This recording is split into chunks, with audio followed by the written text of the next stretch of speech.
belum adanya perbaikan ruangan kelas akibat diterjang bencana alam yang terjadi pada bulan November 2024 lalu. Ratusan siswa sekolah dasar di Kabupaten Cianjur, Jawa Barat, terpaksa belajar di teras bangunan sekolah hingga di dalam tenda darurat. Para siswa pun berharap adanya perbaikan kelas agar pembelajaran kembali normal. Sudah hampir 3 bulan siswa SDN Pasir Munding 4, Kecamatan Cibeber, Cianjur, Jawa Barat, terpaksa belajar di dalam tenda darurat dan di teras, akibat kerusakan parah pada bangunan sekolah. Kondisi ini terjadi sejak bangunan sekolah terdampak gempa bumi yang terjadi pada November 2024 lalu. Hingga kini upaya perbaikan bangunan belum juga dilakukan oleh pihak terkait, meski sekolah sudah berkali-kali mengajukan permohonan dan sudah didatangi berbagai pihak. Namun sampai saat ini sekolah belum diperbaiki. Menurut seorang guru SDN Pasir Munding 4 mengatakan bahwa kondisi bangunan sekolah yang sudah lama rapuh menjadi semakin parah setelah diguncang gempa. Akibat kerusakan tersebut, kegiatan belajar mengajar menjadi tidak nyaman. Ada 3 kelas yang belajar di tenda darurat bantuan dari pemerintah. Dan 1 kelas terpaksa harus belajar di teras depan kelas yang berdebu. Ia juga mengungkapkan bahwa kondisi belajar di tenda dan teras jauh dari kata ideal. Ini pertama itu karena kejadian tempo hari yang gempa itu. Sebetulnya gempa itu tidak begitu besar skalanya. Cuman sehubungan ini kondisi sekolah sudah mulai rapuh mungkin. Jadi dengan gempa sedikit saja kejadiannya sudah seperti ini, Pak.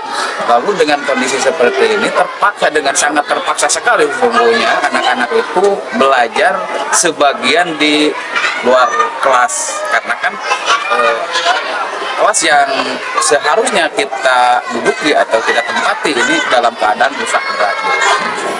Untuk efektivitas kegiatan belajar mengajar, alhamdulillah, walaupun dengan segala keterbatasan dan kesederhanaan, guru-gurunya memang di sini sudah bisa mengkondisikan. Cuman yang namanya belajar di luar, ketika ada hujan, ketika ada kondisi cuaca yang tidak mengikat, panas dan lain sebagainya, mungkin dengan sangat terpaksa gimana lagi gitu kan. Jadi mungkin kalau dikatakan efektif ya kurang efektif ya Pak ya.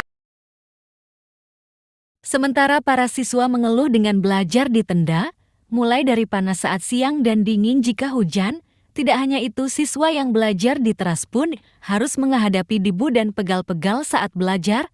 Meski begitu, siswa tetap berusaha semangat belajar dengan keterbatasan tersebut. Diungkapkan salah seorang siswa mengaku sangat tidak nyaman belajar di teras tanpa alas hingga merasakan dingin dan pegal saat belajar di teras tersebut. Siswa pun berharap ingin segera belajar kembali ke ruangan kelas yang layak.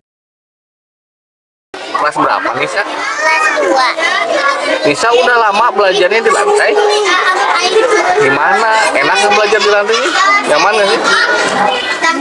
Dingin? Pegel nggak? Memang maunya di mana belajar? Di kelas? Kalau nulis juga di lantai? Rusak kelasnya ya? Hingga kini pihak sekolah berharap pemerintah segera menindaklanjuti laporan dan mempercepat proses perbaikan agar kegiatan belajar mengajar bisa kembali normal. Dari Cianjur, Jawa Barat, Arif Bogor Update melaporkan.